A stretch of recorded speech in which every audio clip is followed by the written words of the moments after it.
ก็หูว่าเฮาฮักกันเท่าใดเจ้าก็หูว่าเฮานั้นมีสัมพันธ์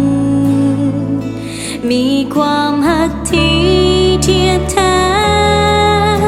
แต่เจ้าเข้ามาแยกทางด้วยมือที่สามมาปั่นหัวใจเจ้าไป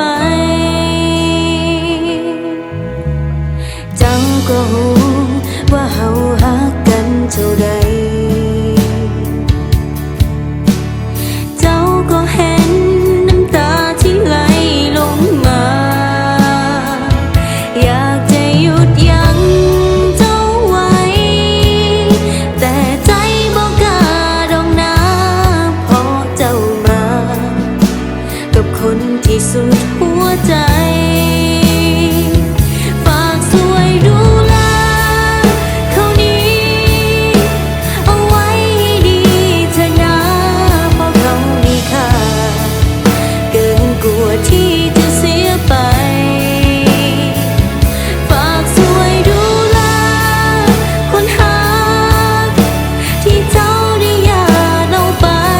ถึงจะเสียใจแต่ก็ยอมให้เขาคนดี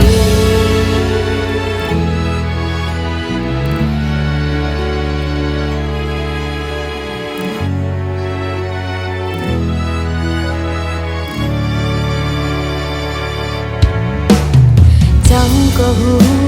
ว่าเฮาฮั